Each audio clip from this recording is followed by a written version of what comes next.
ഇതാണ് ഇതുപോലെ. ആദ്യമൊക്കെ നമ്മൾ ഉടമ്പടി എടുക്കുമ്പോൾ പൊതിച്ചോറ് കെട്ടുകയും 10 പരീക്ഷ മനുഷ്യന് കൊടുക്കുകയും ചെയ്യണതെങ്കിലും അതിൻ്റെ ഉള്ളിലെല്ലാം ഈ ഇൻറ്റൻഷനുണ്ട്. എന്താണ്? പ്രൊമോഷൻ കിട്ടുക, PR കിട്ടുക ഉള്ള സംഭവം. ഇതൊക്കെ കുളത്തിലൊഴിച്ച് കളയാനേ പറ്റത്തുള്ളൂ. ദൈവം എടുക്കത്തില്ല. ഈ സൽപ്രവർത്തികളൊന്നും ദൈവം എടുക്കത്തില്ല. അത് കുളത്തിലൊഴിച്ച് കളയാനേ പറ്റത്തുള്ളൂ, അല്ലെങ്കിൽ കുട്ടിയെ കൊണ്ട് കുടിപ്പിക്കാനേ പറ്റത്തുള്ളൂ. ദൈവം എടുക്കുന്ന കാര്യം അതിൻ്റെ അകത്ത് നിൻ്റെ ഇൻറ്റൻഷൻസ് ഒന്നും വേണ്ട, ഇല്ലാതെ ദൈവത്തോടുള്ള സ്നേഹത്തിൻ്റെ പേരിലാകുന്ന കളങ്കരഹിതമായ നിഷ്കളങ്കമായ ലക്ഷ്യങ്ങളായിരിക്കണം. ഉടമ്പടി സ്പീഡാക്കുന്നതിന് അതിൻ്റെ സ്മാർട്ട്നെസ് എന്ന് പറയുന്നത്, ഉടമ്പടി സ്മാർട്ട്നെസ് എന്ന് പറയുന്നത് എന്താണ്? അതിൻ്റെ സ്പീഡാണ്. ഉടമ്പടി ഉടനടി പരിഹാരം എന്നല്ല പറയുന്നത്. ഉടമ്പടിയുടെ സ്മാർട്ട്നെസ് എന്താ? അതിൻ്റെ സ്പീഡാണ് ശരിക്കും പറഞ്ഞാൽ. ആ സ്പീഡെന്ന് പറഞ്ഞാൽ എങ്ങനെയാണ് സ്പീഡ് വർദ്ധിക്കുന്നത്? ടൈം ഷോർട്ടനിങ് ഉണ്ടാവും.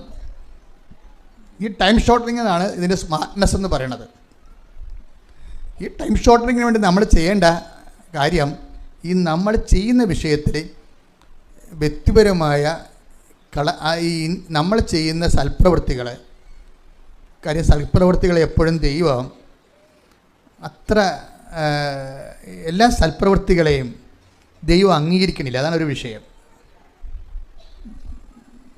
അങ്ങനെ വാക്കണ്ടല്ലോ, നിങ്ങളുടെ പ്രവൃത്തികൾ മൃദുവായ സ്ത്രീയുടെ മലിന വസ്ത്രം പോലെയാണ്. കേൾക്കണ്ട, പോക്കണ്ട, ആ വചനത്തിനൊക്കെ പോക്കണ്ട. സൽപ്രവൃത്തിയെക്കുറിച്ച് പറയുന്നതാണ് നിങ്ങളുടെ പ്രവൃത്തികൾ. ഈ പ്രവൃത്തികൾ തന്നെ 2 തരമുണ്ട്. നമ്മൾ പലരും ചെയ്യുന്ന സൽപ്രവൃത്തികളാണ്. പക്ഷേ ക്രിസ്ത്യാനിറ്റിയിൽ സൽപ്രവൃത്തിയൊന്നും പറഞ്ഞ സാധനം ഇല്ലെന്നുള്ളതാണ് സത്യം. എന്താ കാര്യം? ഈ സൽപ്രവൃത്തികളിലെല്ലാം ഒരു വ്യത്യാംശങ്ങളുണ്ടാകും അതിൻ്റെ അകത്ത്. അപ്പോൾ അത് മലിനമായി പോവുകയും ചെയ്യും, കളങ്കമായി പോവുകയും ചെയ്യും. ഏശയ്യാ 64:6.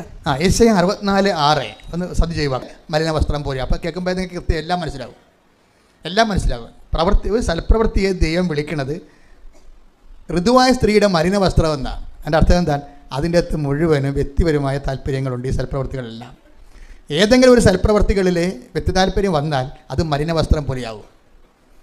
അപ്പോൾ ആദ്യകാലങ്ങളിലൊക്കെ നിങ്ങളുടെ സൽപ്രവൃത്തികളിൽ നിങ്ങളുടെ IELTS, ഇപ്പോൾ IELTS ഇല്ലല്ലോ, നിങ്ങളുടെ B2ഉം B1ഉം അതുപോലെ തന്നെ നിങ്ങളുടെ വസ്തു വിൽപ്പനയും നിങ്ങളുടെ കടങ്ങൾ പരിഹരിക്കാനുള്ള കാര്യങ്ങൾ അതിൻ്റെ തിടുക്കം കൊണ്ട് സൽപ്രവൃത്തികൾ ചെയ്തു കൂട്ടും. പക്ഷേ ദൈവം ഇത് കൗണ്ട് ചെയ്യണത് മലിന വസ്ത്രം പോലെയാണ്. അപ്പോൾ ഇതാണ് നമ്മുടെ ഒരു ഏറ്റവും വലിയ ത്രെഡ് പറയുന്നത്, ഉടമ്പടിയുടെ ത്രെഡ്. കാര്യം ഇത് നമ്മൾ ഈ സത്യത്തെ നമ്മൾ അറിഞ്ഞില്ലെങ്കിൽ നമ്മൾ ജീവിതകാലം മുഴുവൻ സൽപ്രവൃത്തികൾ ചെയ്തും ഉടമ്പടി പുതുക്കിയും പോകും. പക്ഷേ ഇതിൻ്റെ പ്രോബ്ലം വെച്ച് കഴിഞ്ഞാൽ ഈ ചെയ്ത് കൂട്ടിയ സൽപ്രവൃത്തികളെല്ലാം ദൈവം എടുക്കുന്നത് സോയിൽഡ് ക്ലോത്ത് പോലെയാണ്, അലക്കി വെളുപ്പിക്കേണ്ട ക്ലോത്ത് പോലെയാണ്.